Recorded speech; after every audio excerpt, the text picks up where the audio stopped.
Sure. Good evening, everybody. Billy O here. Welcome to another edition of Huns History. Tonight we have a special guest. Started with the Huns, I think, in 1975. Rick Zier. Rick, how you doing? Doing great, Bill. Good to see you. How are you? Trying to stay safe. This Corona thing, is like a bad mother-in-law. It just won't quite go away. Bad mother-in-law is redundant. I guess you got me on that one. You started with the Huns in '75, didn't you? Yeah, fall of 75. I had gotten to Austin that summer and was looking for rugby and found out that Texas didn't have summer rugby, so had to wait. How did you find the Huns and end up with the Huns, not with the Blacks? Um, I never heard of the Blacks until I was already a Hun, so it wasn't an issue. But I started law school that summer and asked around the law school, and the only team that anybody knew about in law school was the Huns, and it was primarily because of Pat Lockridge and a bunch of other guys who were in the law school or just out of the law school. And so, but I couldn't get a number for anybody, so I finally begged, borrowed, or stole a number from someone. Contacted someone who said, "Nah, I retired, but call this guy." So anyway, I went down the line and found out that they were practicing usually in Zilker, Tuesdays and Thursdays. So I just showed up on a Tuesday at the beginning of the semester. There were a few guys there. You Pat know, was I not one of them, by the way. I came a few weeks after you, just a couple weeks after you, was jogging at the intramural field. So somehow we'd made it from the Zilker to the intramural fields, Yeah, yeah, and they stuck me into second row next to David Todd, and the rest is history. You right. know, you mentioned Pat Lockridge in law school. There were a couple of business guys and a bunch of law students and recent grads of law school that were working on their license, passing the bar um, in '75. Tell me, Pat obviously was a larger than life figure, drafting anybody he could. Tell me a Pat Lockridge story. Well, I can't say that I was a close friend of his. I remember seeing him first at a practice, and I think we practiced both at the intramural fields in Zilker, but we also practiced on a small field behind the LBJ school somewhere. Because I remember that we had a teammate named George Patton who was kind of a rock, and I remember him getting injured in a practice there, screwing his knee up and being done forever. But Pat was there that day, and I just remember him as I had heard about him before I met him. He wasn't as big as I expected to see him, but he was quite a bit wider and just a solid block of granite kind of guy. But he was fast. He could play a scrum. He could play in the backfield if he needed to. I never saw him as a back, but he mostly practiced with us and just talked to us about scrum play. I was a scrum half, and I always considered myself a scrummy, not a back, and so I enjoyed that instruction. He reminded me of a friend of mine in Colorado. I'm from Colorado, and he was very reminiscent of a guy I knew in Colorado that I looked up to a lot also. So it was almost as if they were cousins. He played on and off that fall, not steadily because he was really busy.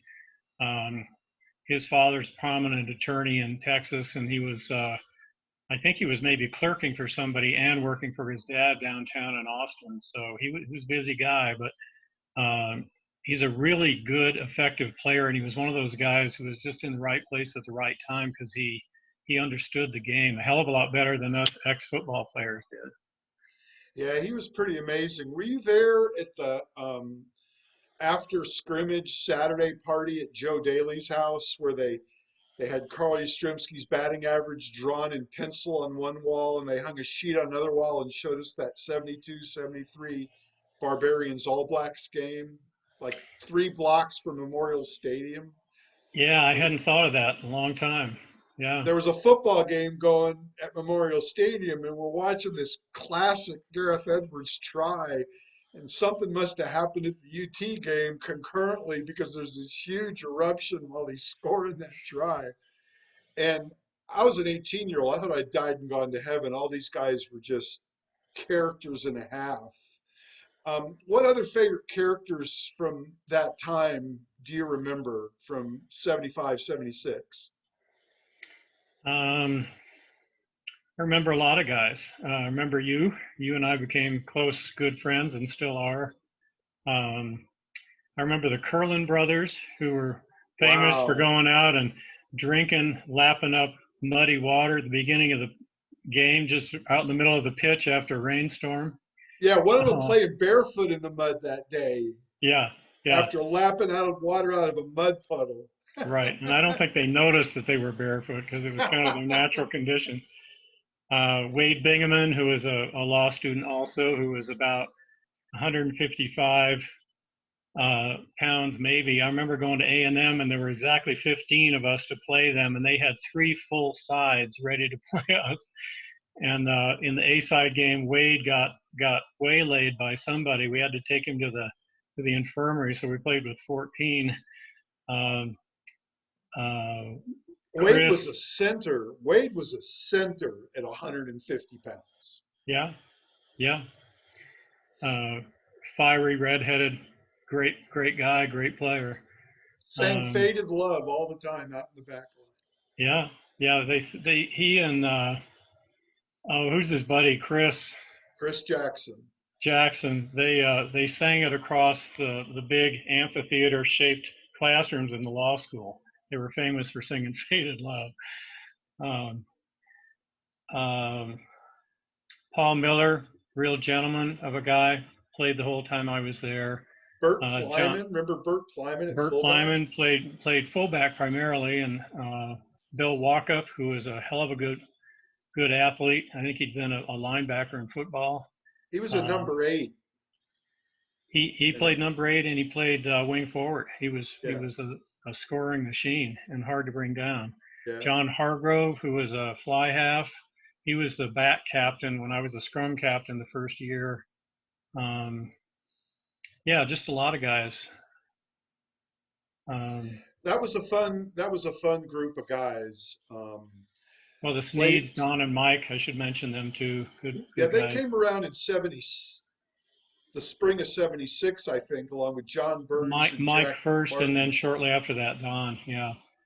Um, I remember one of my favorite memories, and I'm interested in your perspective on it from that time, was when in the spring of 76, we get a call from Corpus that there's a British warship. In fact, the flagship, I think, at the time of the British fleet, the HMS Intrepid, is docked there and they're looking for a game. So we put together some guys and scrambled down there before the season started and played these British seamen, the HMS Intrepid in Corpus.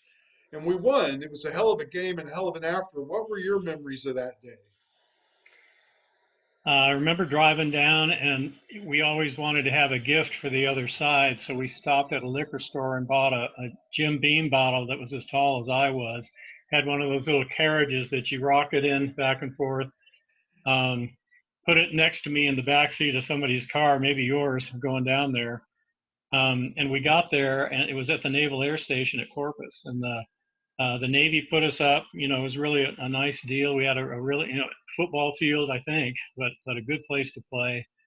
The British team, was actually young officers in training, and they were all cadets, and they were all about 18. We were, well, you were about the same age.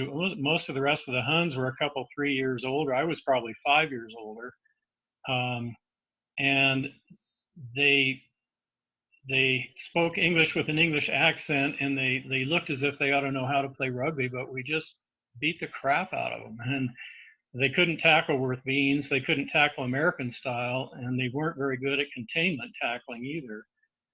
So I think we My beat them about remembrance is 50 they to 10.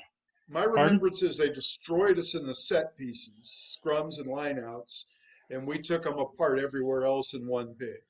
Oh yeah, it was a slaughter. But they did have a chief petty officer who was a big burly dude, who's like the quintessential leader of the party afterward, which he did.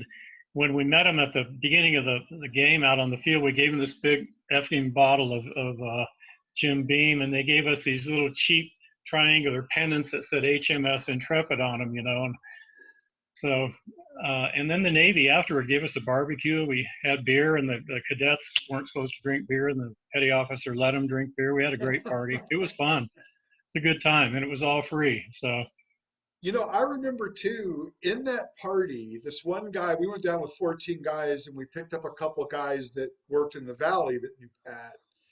And one of them was Whitney Jones that was sitting there bragging to me. His friend was bragging to me that Whitney Jones knew Steve McQueen. And I thought it was bullshit. And he goes, yeah, on top of that, he's a movie star. He's been in a Steve from the McQueen Getaways, movie. yeah.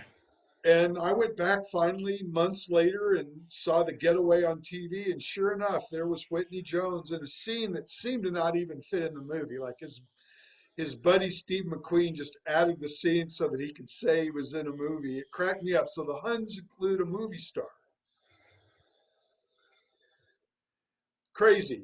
Yeah. Um, what, we met in '75. We've been lifelong friends, and I think we both think the Huns are special. Why do you think the Huns are a special club?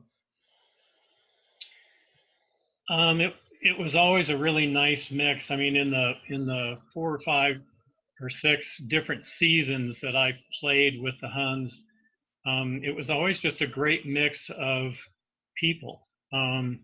I've been in the habit of when I moved around the country, wherever I was, I'd looked up, I'd try to find the local rugby club. So it's not an unusual thing. And I think others, uh, around the country who do that have the same experience. You kind of meet people with the same, who are on the same wavelength you are. Well, that was surely the case with the Huns.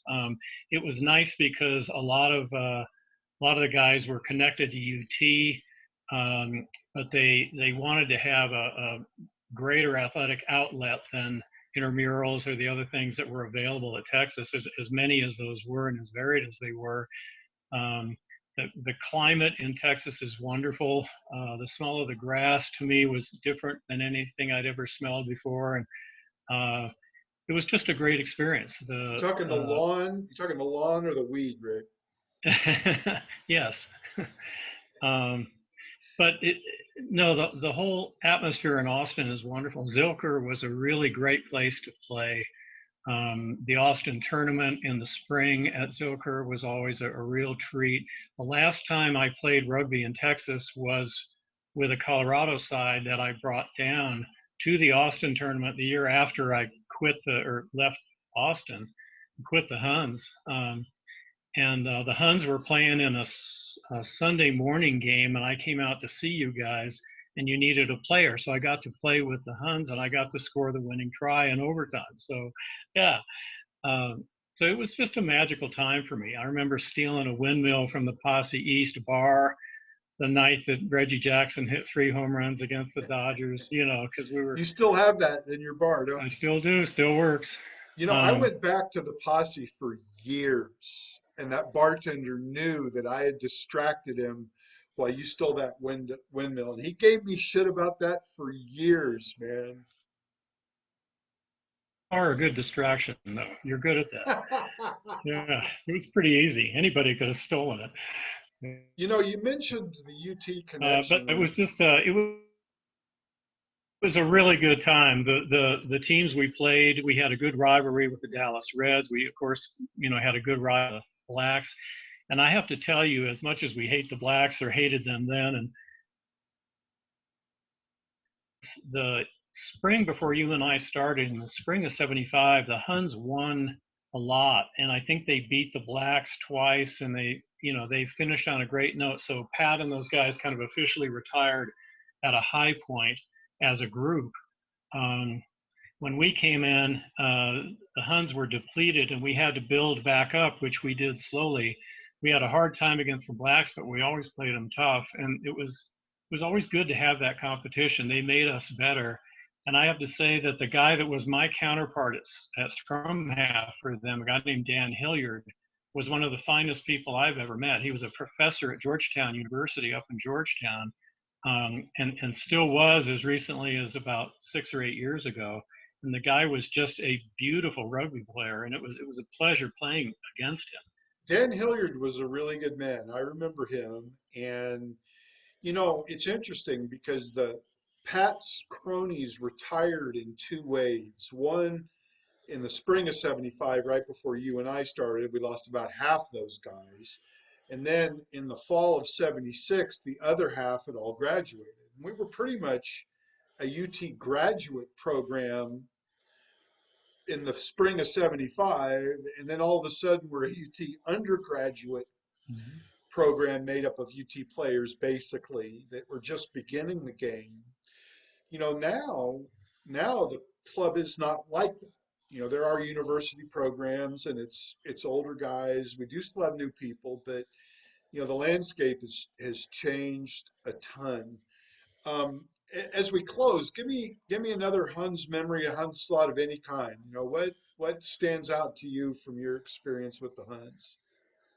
A lot of things, but one thing that I always remember with fondness was driving back from a game at A&M. We were all in a bunch of cars, and uh, we couldn't wait to get back to Austin to start a party, so we just pulled off by the road, kind of took over a roadside, wayside area, parked the cars kind of like circling the wagons, and put a bunch of tables together that were there for picnicking and had a party for 2 or 3 hours until it got too dark to go, and it was just whoever happened to be there pulled over and started a party. We never made it back to Austin with a party. I don't remember driving home. I'm sure you don't. But that was the kind of spontaneous thing that happened all the time. There was always a good time after every practice, usually at the posse or some other local watering hole. And the whole idea of rugby to me was so antithetical to American football. I love football. I think I have I love playing football, but uh, in football, you're coached to hate the other side, the other team before, during, and after the game, and it's just an intense adrenaline thing. And in rugby, you play your damnedest. You have good camaraderie with your team, but afterward, you congratulate the other team and you party with them. And it's just so much better and so different. And Yeah, I agree with all that. I enjoyed the lack of specialization. I enjoyed the emphasis on overall athletic ability, not just one thing. Um, well, I it love that the most beautiful thing to me in rugby is when a scrum scores. Yeah, I You don't agree. need those damn backs. They're all egomaniacs anyway, and pretty boys. But the Now, scrum are the now, guys that do the work, and, now, and now. when they can maul and ruck and grab it, and then hand it off to each other, and some big guy scores a try, and you push it in. That's great. There's no equivalent in football to that unless there's a fumble. The modern game, particularly, the hookers now are like a fourth, third row player. Everybody can run and pass the ball. Rick, this has been great catching up a little bit and trying to add a little bit to Huns history. And it was also great to see you at the game, at the Blacks game this last year. It was really great that you were in the area and could make it out. The Huns are doing great things with their field and with youth rugby. It's really an amazing thing, almost 50 years later, from some fairly humble beginnings. We had three full sides this year and 170 kids playing youth rugby. There's no way when Pat and those guys all left that you could have predicted that. No, no, that's right. It's amazing. It is. It's good to see.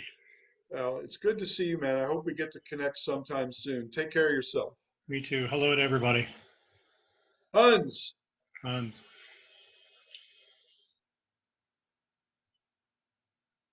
Okay, that's the